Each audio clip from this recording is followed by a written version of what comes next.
bersyukuri rahmat yang kau beri. Kakiku melompat bagimu, sebab rahmatmu baru setiap pagi. Haleluya. Bersyukurlah kepada Tuhan, sebab Ia baik, sebab Ia baik, bahwasanya untuk selamanya. Kasih setianya, kasih setianya. Nara na na na, nara na na na, nara na na na. Mari sekali lagi na na na na, nara na na na, nara na na na, nara na na na na. Haleluya. Haleluya, ku memuji-Mu Tuhan, karena kasih-Mu tak berkesudahan. Dari yang bernafas memuji Sang Raja, di atas gunung dan di dalam samudra. Tanganku ku angkat padamu, bersyukuri rahmat yang kau beri. Kakiku melompat bagimu, sebab rahmat-Mu baru setiap pagi. Haleluya. Bersyukurlah kepada Tuhan, sebab Ia baik, sebab Ia baik, bahwasanya untuk selamanya. Kasih setianya, kasih setianya. Bersyukurlah kepada Tuhan, sebab Ia baik, sebab Ia baik, bahwasanya untuk selamanya. Kasih setianya, kasih setianya. Nara na na na, nara na na na, nara na na na na. Haleluya. Nara na na na, nara na na na, nara na na na na. Haleluya. Mari beri kemuliaan bagi Allah kita. Haleluya. Dia baik, amin. Saya percaya walaupun saya tidak mendengar, tapi dengan iman saya semuanya mengatakan Tuhan baik, amin. Haleluya. Mari kita mau siapkan hati kita mau mendengar firman Tuhan. Kita mau angkat hati kita bersyukur Dia baik. Kita bersyukur kalau kita berharga di mata Dia, amin. Mari sebelum kita mendengarkan firman Tuhan, kembali kita naikkan pujian ini kembali. Kita katakan pujian dan syukur kami naikkan padamu Tuhan, karena Engkau Allah yang setia. Pujian dan syukurku ku bawa padamu, dengan rendah hati ku persembahkan.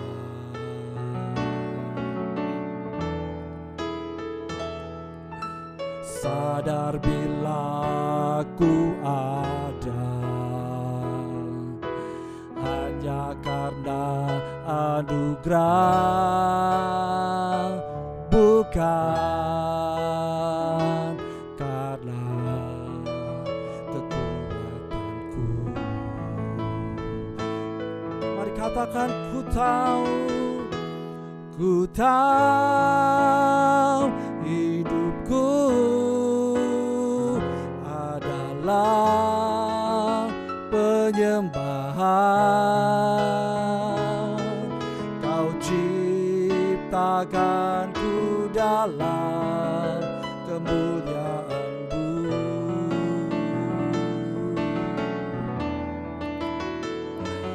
Ku tahu hidupku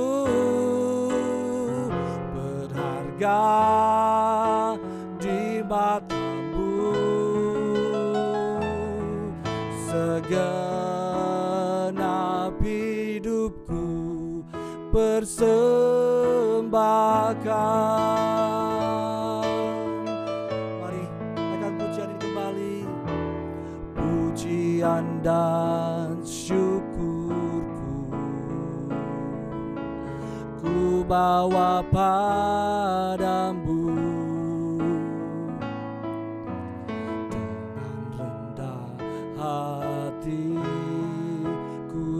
persembahkan.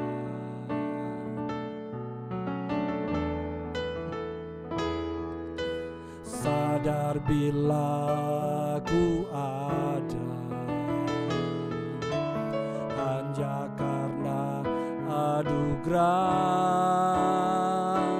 bukan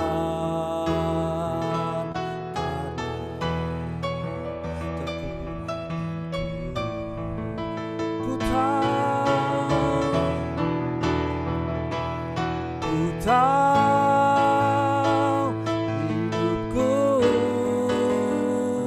adalah penyembahan. Kau ciptakanku dalam kemuliaan-Mu. Oh, ku tahu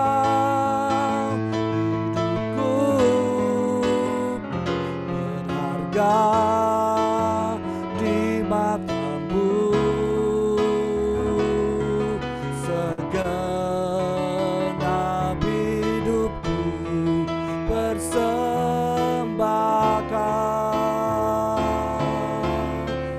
Oh yes Lord, ku tahu hidupku adalah penyembahan. Kau ciptakanku dalam kemuliaan-Mu. Oh, ku tahu hidupku berharga di mata-Mu,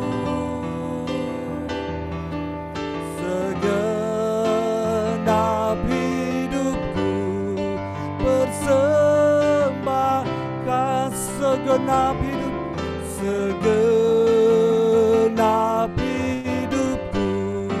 persembahkan. Segenap hidupku, segenap hidupku persembahkan. Haleluya, haleluya, haleluya. Mari beri pujian bagi Allah kita. Dia yang layak terima segala pujian, Dia yang layak terima segala penyembahan, Dia yang layak terima syukur dari kita. Terima kasih Tuhan, terima kasih Yesus, terima kasih Tuhan. Inilah pujian penyembahan kami Tuhan, yang kami bisa bawa ke dalam hadirat-Mu yang kudus Tuhan. Biar kiranya Engkau yang menyempurnakan Tuhan, sehingga semuanya boleh menjadi dupa yang harum di hadapan Engkau ya Tuhan. Terima kasih Bapa. Sebentar kami rindu duduk diam mendengarkan firman-Mu Tuhan. Biarlah firman-Mu yang menjadi kekuatan buat kami Tuhan. Firman-Mu Tuhan yang menguatkan kami untuk melangkah Tuhan. Terus Tuhan Yesus melewati setiap apapun yang kami alami. Kami berkemenangan di dalam Engkau ya Tuhan. Terima kasih ya Tuhan. Berfirmanlah ya Tuhan. Kami anak-anak-Mu siap mendengarkan. Terima kasih Bapa. Terpujilah bagi nama-Mu Bapa. Dalam nama Tuhan Yesus kami siap mendengarkan firman-Mu. Teman-teman BIC yang siap mendengar firman Tuhan berkata, amin. Haleluya. Oke, langsung di saya. Oke ya. Selamat malam semua. Shalom. Ya. Sungguh bersyukur bisa berjumpa dengan saudara, walaupun memang harus secara online. Terima kasih bagi yang sudah membuka kameranya sehingga saya bisa lihat wajahnya ya. Ini kali kedua sebenarnya mengisi di GPDI Sahabat Allah. Betul ya, kedua ya? Rocky betul ya? Kenalnya sama Rocky soalnya. Oh, di ketiga ya? Oh iya, waktu itu online pernah sekali ya kayaknya. Lupa, sudah sampai lupa ya. Jadi cuma satu kali secara fisik. Bagi yang belum kenal, nama saya Darwin. Saya mengembalakan jemaat di Abba Love Ministries yang di Jakarta Barat. Sudah menikah dan anak sudah ada 2. Ya, bersyukur karena kembali bisa bertemu dengan saudara, dan tentunya kita dari masa-masa yang tidak mudah. Ya, berharap PPKM cepat selesai, ternyata belum kelar juga. Dan lebih lagi hari ini ternyata ganjil genap sudah diberlakukan katanya gitu ya. Ada respon-respon orang di story-story, saya lihat ada yang nggak tahu, ada yang nggak terupdate, terus ternyata kena ganjil genap dan lain-lain. Jadi cukup unik lah ya proses yang kita jalani ini. Tapi saudara, sadarkah kita bahwa ini adalah masa-masa di mana justru Tuhan sedang mengajar kita orang percaya, mengizinkan proses ini terjadi dalam hidup kita, supaya kita bisa kembali kepada hal yang esensi. Kenapa saya bilang esensi? Karena Tuhan tuh rindu supaya kita bisa pelan-pelan menyaring, membuang hal-hal di dalam hidup kita, mengabaikan dan mengesampingkan hal-hal yang sebenarnya bukan itu yang Tuhan mau. Tuhan sedang memberikan kita mungkin pemikiran dan pandangan-pandangan baru justru di masa-masa yang seperti hari ini. Karena di masa-masa yang hari ini kita jadi mungkin mengevaluasi diri kita ya. Apa sebenarnya yang penting? Ya, bahkan yang tadinya mungkin kita berpikir itu penting dan berharga, hari ini bisa jadi sudah tidak penting dan tidak berharga, gitu ya. Nah, makanya saya bicara kepada saudara hari ini tentang topik yang berharga bagi Tuhan.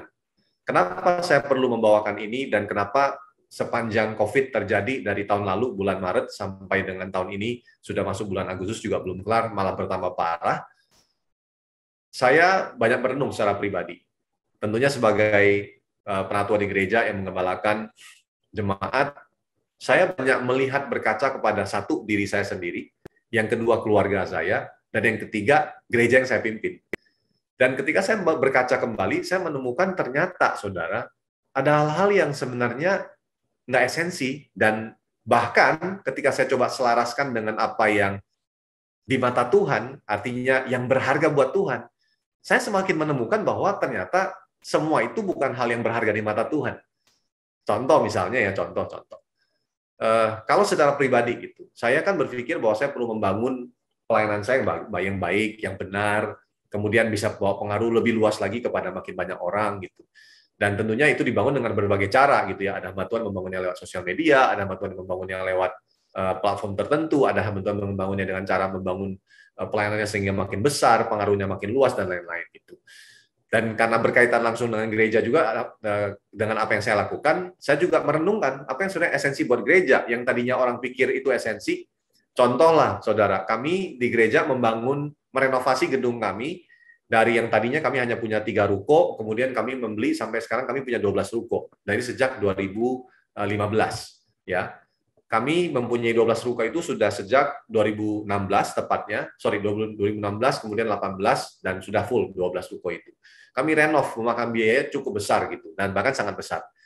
Yang tadinya kami pikir itu penting, karena jemaat pasti merasa lebih proper ya, datang ke gedung gereja yang lebih layak, kemudian WC-nya bersih gitu ya, teratur, kemudian secara look-nya juga bagus, buat orang-orang muda ada kafe buat nongkrong, ada lobby yang besar, mereka bisa ngumpul setelah ibadah. Berbagai idealisme di kepala kami wujudkan dalam bentuk gedung tersebut gitu. Nah, saudara, begitu pandemi terjadi, apa yang terjadi sama gedungnya? Nggak berguna gitu ya. Nah, banyak orang yang mungkin juga baru menyadari belakangan ini bahwa ujung-ujungnya yang paling perlu sebenarnya mungkin tadinya dia mungkin banyak perbaiki kendaraannya sampai bagus banget, beli yang mahal-mahal dan lain-lain. Ternyata nggak perlu juga, nggak bisa pergi kemana-mana gitu. Dan menurut cerita nih, banyak orang yang renovasi rumah di masa pandemi justru karena baru menyadari ternyata rumahnya kurang layak ditinggali gitu ya, menyebalkan rasanya. Baru sadar, selama ini nggak sadar dia gitu. Aduh, kok rumah gue jelek banget ternyata ya gitu. Nah, saudara, ada banyak hal dalam hidup kita yang Tuhan sebenarnya sedang ajar kita supaya kita bisa benar-benar mencerna dan mengamati apa yang sebenarnya berharga bagi Tuhan. Nah, tapi sebelum ke situ, saudara, coba deh, saya ingin saudara merenung sebentar gitu. Sepanjang masa-masa ini, saudara juga mengalami hal yang sama nggak dengan yang saya alami gitu? Atau masih ada nggak sih hal-hal di pikiran saudara yang kalau saya tanya nih, apa yang berharga buat saudara? Ada orang pasti yang berkata, hidup saya gitu ya, nyawa gitu ya. Kemudian yang kedua, istri saya atau suami saya. Ketiga, anak saya. Kalau menurut skala prioritas gitu ya. Atau ada juga memang yang berharga itu keselamatan yang dari Tuhan. Gitu. Ada juga yang bisa berkata begitu. Tapi nggak tahu, biasanya respon pertama belum tentu itu ya, walaupun orang Kristen gitu ya. Ada juga bisa berkata bahwa karirnya, Ada juga yang bisa berkata bahwa yang berharga ya rumahnya, harta yang dia punya, atau orang tuanya, atau ya kalau saudara masih single, pacar saya gitu ya, kalau belum nikah, yang berharga macam-macam gitu saudara ya. Tapi hari ini kita mau lihat sama-sama gitu, apakah yang menurut kita berharga itu selaras nggak dengan apa yang berharga bagi Tuhan? Nah ini penting ya, kita lihat sama-sama. Makanya saya mau ajak kita membaca Lukas pasal yang ke-12. Ya kalau dari admin bisa share screen boleh, ya buat kita semua bisa membaca bersama langsung di screen kita. Tapi kalau tidak bisa, tidak apa-apa, saudara bisa buka Alkitabmu, supaya saudara bisa mengamati. Kalaupun tidak bisa, karena kebetulan gadgetnya dipakai buat online Zoom ini, saya akan bacakan buat saudara. Ya, Lukas 12 ayat 1-12. Saya tidak akan langsung membaca semua, tapi saya akan membahasnya step by step, supaya kita bisa memahami konteks tulisan ini. Jadi saudara perlu mengerti ya, ini salah satu juga yang saya belajar.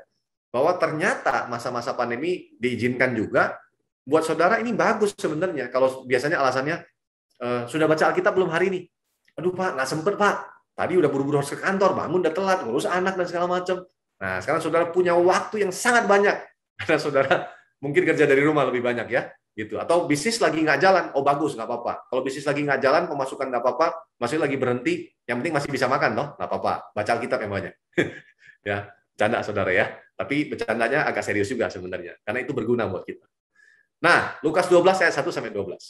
Firman Tuhan berkata, sementara itu beribu-ribu orang banyak telah berkerumun. Can you imagine that? Beribu-ribu orang banyak. Ya ini udah mungkin 5 kali lipat atau 6 kali lipat gedung ibadah saudara lah, kira-kira gitu ya, jumlah orangnya. Sehingga mereka berdesak-desakan. Udah kayak nonton konser, saudara. Lalu Yesus mulai mengajar. Yesus mengajar loh di depan ribuan orang. Dia berkata pertama-tama kepada murid-muridnya. Jadi waktu dia mengajar, karena orang banyak kan dia ngomong dulu kepada murid-muridnya. Jadi dia nggak langsung kepada orang banyak. Dia bilang begini, waspadalah terhadap ragi, yaitu kemunafikan orang Farisi. Kenapa Yesus ngomong ini di awal? Saudara perlu mengerti konteks. Konteks bicara tentang Yesus sedang menyampaikan kalimat ini ketika mereka sedang ada di zaman di mana pemerintahan Israel paling tinggi levelnya itu ada di dalam mahkamah agama orang Farisi yang namanya Sanhedrin, saudara, kelompok Sanhedrin. Jadi setelah mereka tentunya ada kerajaan Roma, makanya ada Herodes, saudara, yang diberikan kepercayaan menjadi raja atas Israel, tapi di bawahnya Herodes ada mahkamah agama. Nah, saudara, standar hidup orang Yahudi di zaman itu diletakkan di atas dasar apa yang orang Farisi katakan benar dan apa yang orang Farisi katakan salah. Jadi kalau mereka melihat apa yang benar yang orang Farisi katakan dan mereka hidupi, mereka berarti hidupnya luar biasa. Tapi kalau mereka menghidupi apa yang dikatakan orang Farisi salah, maka hidupnya kacau, gitu ya. Nah, Yesus bilang sama mereka, waspadalah terhadap ragi. Apa ragi? Ragi itu kan sesuatu yang bisa mengkamirkan seluruh adonan ya. Nah, Yesus bilang gini, yang bisa mengkamirkan kalian itu adalah kemunafikan orang Farisi. Kenapa bisa dikatakan kemunafikan orang Farisi? Bukan orang Farisinya, tapi kemunafikan orang Farisi. Karena saudara perlu paham bahwa orang Farisi juga ada yang bertobat. Ya, kalau saudara bingung siapa yang bertobat dan mengikut Yesus, cari saja di Alkitab nanti. Ya, kalau tidak ketemu nanti baru tanya sama saya. Kalau mau tahu nomor handphone saya, tanya sama Rocky. Nah, saudara, kemunafikan orang Farisi bisa menjadi masalah utama karena orang Farisi membicarakan tentang Tuhan, tapi tidak menghidupi apa yang mereka ajarkan. Itu namanya kemunafikan, saudara. Sama, pendeta juga kalau hari ini dia khotbah saya ngajarin saudara, tapi saya nggak hidupi, ya saya munafik juga sama. Nah, saudara, kemunafikan orang Farisi yang paling parah adalah mereka bisa ngajar banyak tentang Tuhan, tapi fokus mereka bukan Tuhan. Fokus orang Farisi siapa, saudara? Dirinya sendiri. Itu fokusnya orang Farisi. Nah, makanya Yesus ngomong dilanjutkan ayat yang kedua, dia bilang gini, tidak ada sesuatu pun yang tertutup yang tidak akan dibuka. Orang-orang yang fokusnya hidupnya sendiri saja, tapi dia dengan munafik seakan-akan mengajar dia sangat fokus dengan Tuhan, satu hari nanti yang tertutup itu akan dibuka. Tidak ada sesuatu pun yang tersembunyi yang tidak akan diketahui. Karena itu apa yang kamu katakan dalam gelap, ada yang ketiga, akan kedengaran dalam terang. Dan apa yang kamu bisikkan ke telinga di dalam kamar akan diberitakan ke atas atap rumah. Aku berkata kepadamu, nah saya mau saudara konsen kepada ayat yang keempat ini. Dia berkata, Aku berkata kepadamu, hai sahabat-sahabatku. Ini eksklusif ya kepada murid-muridnya. Janganlah kamu takut terhadap mereka yang dapat membunuh tubuh. Dan kemudian tidak dapat berbuat apa-apa lagi. Coba renungkan ayat ini, saudara. Saya dalam perenungan menyadari betul bahwa memang ternyata nyawa hidup kita yang sekarang kita hidupi dalam daging ini, bagi Tuhan, saudara, itu bukan yang paling berharga. Karena Yesus bilang, jangan kamu takut terhadap mereka yang dapat membunuh tubuh. Apa yang dapat membunuh tubuh saudara? Yang hari ini lagi ngetren, COVID-19. Nggak ada yang lain, saudara. Yang dapat membunuh penyakit-penyakit yang lain. Ada banyak penyakit. Atau orang jahat. Atau karena setan tidak bisa bunuh kita, saudara mesti ingat itu ya. Setan tidak bisa bunuh kita. Ya, dia hanya bisa diizinkan Tuhan untuk memberikan kita sakit penyakit dan lain-lain. Tapi dia tidak bisa ambil nyawa kita. Karena nyawa kita tetap di dalam tangan Tuhan. Tapi kalau kita lihat sakit penyakit dan semua itu, kita takut dan kita khawatir karena kita masih hidup dalam tubuh daging. Wajar secara manusia. Kalau saudara tanya sama saya, takut nggak sama COVID-19? Ya, ada takutnya. Maksudnya, mati takut nggak? Ya, ada takutnya. Karena memikirkan hal-hal yang lain kan. Istri, anak, kalau ditinggal gimana orang tua yang sedang sakit dan lain-lain. Ada banyak pemikiran di kepala kita. Tapi Tuhan ngomong sama sahabat-sahabatnya, murid-muridnya ini, dia bilang gini, janganlah kamu takut terhadap mereka yang dapat membunuh tubuh. Karena bagi Tuhan, itu bukan yang paling berharga. Dan kemudian tidak dapat berbuat apa-apa lagi. Maksudnya gini loh, setelah bunuh kamu mati. Habis itu dia udah nggak bisa ngapa-ngapain gitu. Tapi ayat yang kelima, Yesus ngomong gini, aku akan menunjukkan kepada kamu siapakah yang harus kamu takuti. Takutilah dia yang setelah membunuh, mempunyai kuasa untuk melemparkan orang ke dalam neraka. Sesungguhnya aku berkata kepadamu, takutilah dia. Huruf besar. Maksudnya Yesus adalah, kita perlu lebih takut kepada Tuhan daripada semua hal yang sedang hari ini mungkin menakutkan bagi kita. Kemudian Yesus melengkapinya dengan, jadi tadi saudara kalau mendengar atau ikut menyembah di awal tadi, saudara akan mengingat, itu tidak kebetulan ya, lagu pujian tadi di awal, penyembahan yang paling pertama tadi, saudara yang dibawakan dengan begitu luar biasa, bicara tentang ini. Ayat yang ke-6, bukankah burung pipit dijual 5 ekor 2 duit? 5 ekor 2 duit. Sungguh pun demikian, tidak seekor pun daripadanya yang dilupakan Allah. Bahkan rambut kepalamu pun terhitung semuanya. Karena itu jangan takut, karena kamu lebih berharga daripada banyak burung pipit. Jadi maksudnya kamu lebih berharga itu apa, saudara? Nyawamu di dunia ini buat Tuhan? No. Tuhan bilang kamu lebih berharga daripada banyak burung pipit. Daripada apapun juga, kamu lebih berharga. Nah, kamunya apa? Apanya Darwin yang berharga buat Tuhan? Ya loh, itu yang jadi pertanyaan kan? Buat Tuhan itu, nyawa kita di dunia ini itu bukan sesuatu yang berharga, tapi yang berharga itu adalah kitanya ini, gitu. Darwinnya. Apa maksudnya? Ayat ke-8 bilang gini, aku berkata kepadamu, setiap orang yang mengakui aku di depan manusia, anak manusia juga akan mengakui dia di depan malaikat-malaikat Allah. Tetapi barang siapa menyangkal aku di depan manusia, ia akan disangkal di depan malaikat-malaikat Allah. Setiap orang yang mengatakan sesuatu melawan anak manusia, ia akan diampuni. Tapi barang siapa menghujat Roh Kudus, ia tidak akan diampuni. Apabila orang menghadapkan kamu kepada majelis-majelis atau kepada pemerintah-pemerintah dan penguasa-penguasa, janganlah kamu khawatir bagaimana dan apa yang harus kamu katakan untuk membela dirimu. Sebab pada saat itu juga Roh Kudus akan mengajar kamu apa yang harus kamu katakan. Saudara, Yesus bicara ini kepada murid-muridnya. Walaupun ribuan orang ada di situ, tapi dia bicara dalam konteks sempit 12 ayat ini, itu dia katakan kepada murid-muridnya. Dia mengajar kepada mereka bahwa kamu tidak perlu takut akan nyawamu yang ada di dunia ini. Tapi takutlah kepada dia, yang setelah kamu mati, bisa melemparkan kamu ke neraka kalau hidupmu nggak benar, sejak kamu masih punya nyawa. Jadi apa yang berharga bagi Tuhan? Darwin ini berharga bagi Tuhan tuh apanya gitu? Roh Darwin ini yang berharga bagi Tuhan. Kenapa dia sampai rela turun ke dunia mati di atas kayu salib? Karena dia mengasihi saudara dan saya, bukan soal nyawa kita di dunia ini. Nyawa kita ini diberikan supaya kita bisa menghidupi sebuah perjalanan di mana kehidupan Kristus harus dipancarkan dari hidup kita.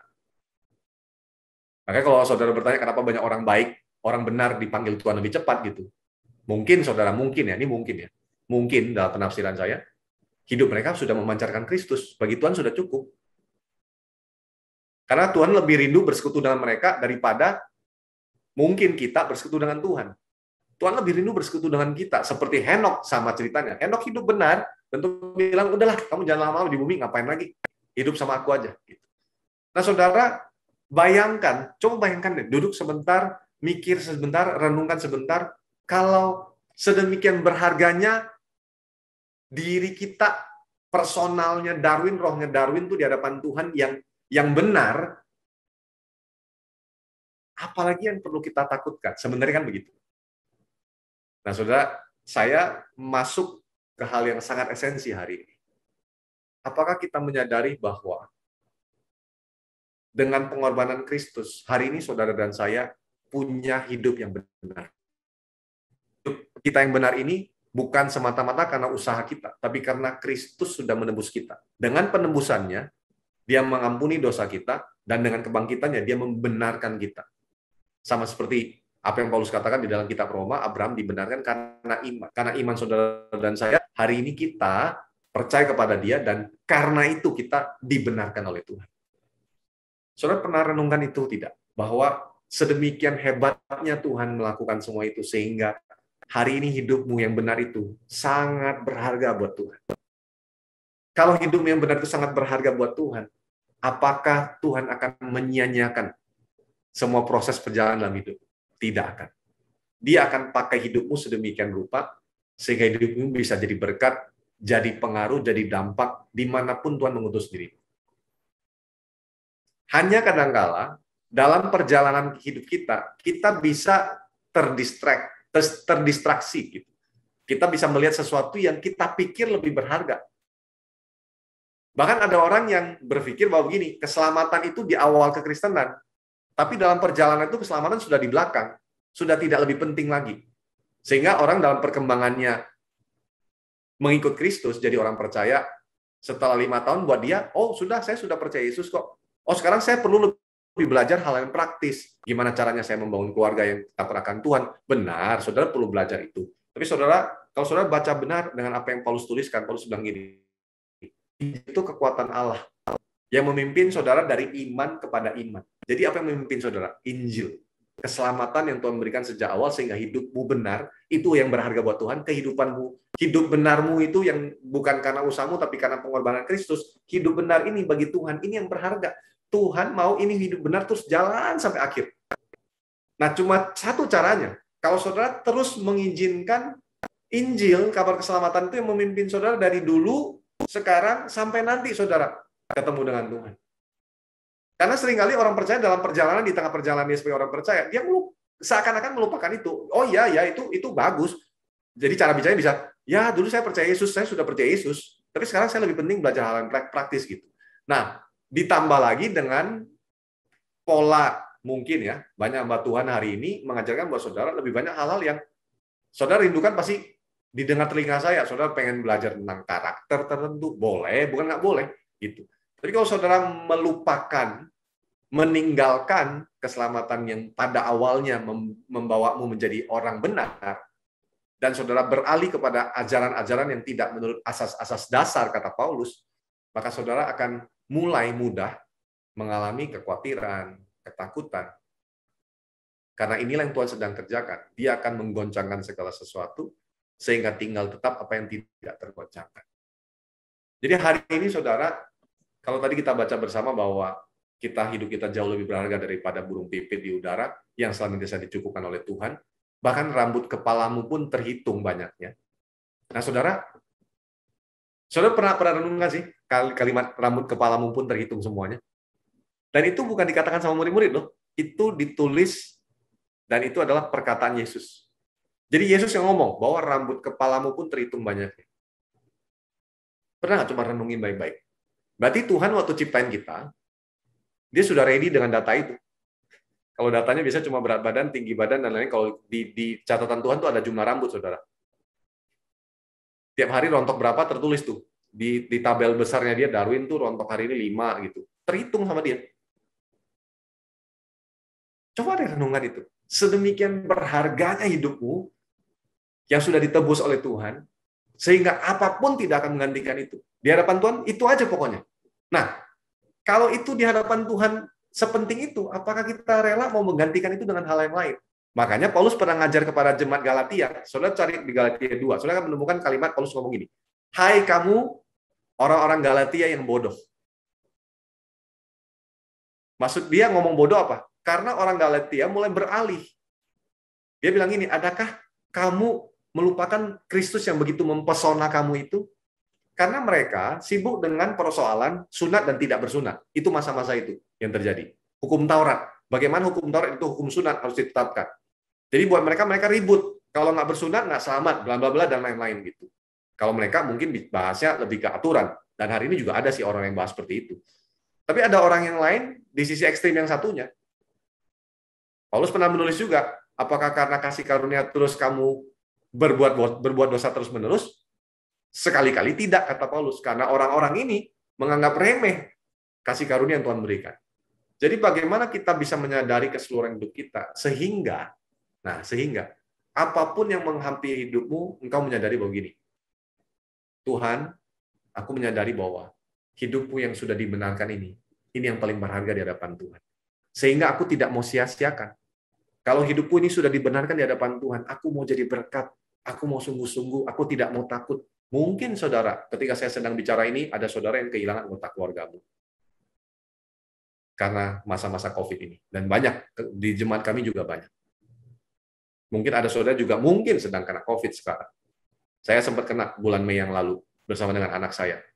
Anak saya yang ke-1, ya, udah umur 11, kami kena di bulan Mei awal, tanggal 1 Mei, selesainya 14 Mei, udah beres. Saudara, waktu kena, wah perjuangan. Saya tidak sampai sesak napas memang, tapi di masa-masa itu luar biasa.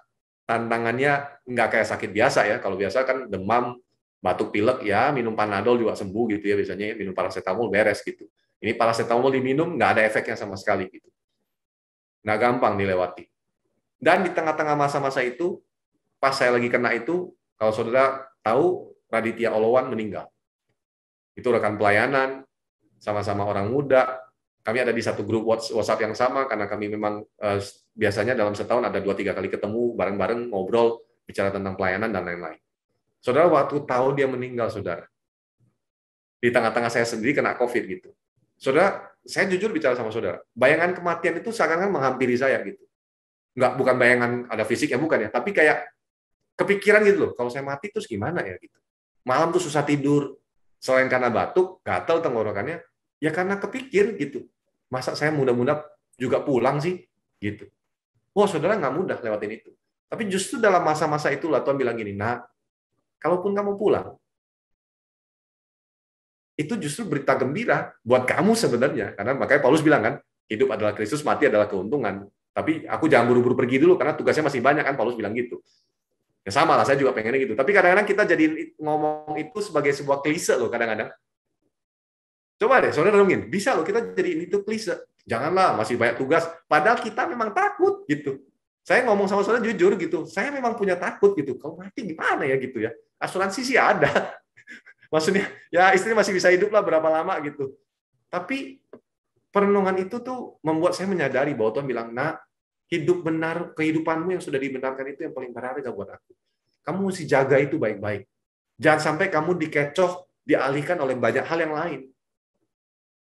Ketenaranmu mungkin one day dan segala macam, itu nggak penting buat aku ya. Buat aku yang paling penting, kamu terus menyadari bahwa kamu sudah dibenarkan oleh aku. Dengan pengorbananku, kamu sudah peroleh segala-galanya. Dan dengan pengorbananku itulah kamu harus berjalan sampai akhir. Sadari itu senantiasa. Jadi sehingga walaupun kamu nanti hidup mungkin ada kekurangan, ada yang salah, ada yang mungkin maksudnya salah tuh orang berbuat salah kepada kita dan lain-lain, ada sakit penyakit dan semuanya. Kamu tetap percaya dan kamu tetap justru semakin kuat di dalam aku. Soalnya di hadapan saya hari ini keluarga justru di masa-masa pandemi gini, mama saya tiba-tiba kena tumor tiroid di tenggorokannya. Dan saya harus bawa dia ke RSPAD untuk berobat melalui jalur kedokteran nuklir, pengobatan secara khusus. Di tengah-tengah kemarin dia lagi kena ini, tiba-tiba jantungnya berdebar-debar terus, sekarang minum obat, akhirnya kontak lagi dan lain-lain. Saudara, papa saya Parkinson 5 tahun. Sebentar lagi dia mungkin sudah akan lebih sulit lagi untuk bergerak tubuhnya. Tapi saudara kalau tanya saya nggak tahu ya, kalau saya tuh merasa kayak tidak ada beban gitu, nggak ada sesak di hati gitu, kayak lebih santai gitu, hadapinnya santai, tenang. Karena saya tahu bahwa gini, saya selalu bilang sama mereka, Pak, Ma, yang paling penting adalah Tuhan itu ada dalam hidup Papa Mama. Tuhan sudah korbankan segalanya, itu yang paling penting. Kalau sampai nanti Papa Mama memang harus pulang, bersukacitalah. Saya akan bersukacita walaupun ada kesedihan secara manusia gitu. Saya kehilangan Papa Mama, cucu-cucu juga mungkin kehilangan kakek neneknya mereka, tapi saya percaya bahwa kalau memang itu sudah waktu yang terbaik dari Tuhan, pulanglah dan nikmatilah surgamu bersama dengan Bapa. Kalau kita semua punya kehidupan yang bisa lega begitu, rasanya luar biasa ya saudara ya. Nah makanya jangan khawatir. Ini saya nggak sedang khotbah habis ini kita mau dijemput loh ya, bukan ya saudara ya. Enggak. Saya percaya ada masih banyak hal yang Tuhan mau kerjakan dalam hidup kita. Sekalipun itu nanti terjadi, percayalah bahwa Tuhan melihat kita begitu berharga. Itu yang paling penting. Kalau itu yang berharga bagi Tuhan, hidup kita yang sudah dibenarkan, yang kita akan bawa terus sampai mati, yang kita ingat terus, yang kita sadari terus, sehingga waktu kita menghadapi apapun juga, kita nggak goyah. Kita bilang, aku akan tetap kuat. Kalau kita bisa punya itu, wah pasti deh hidup kita pasti jadi berkat.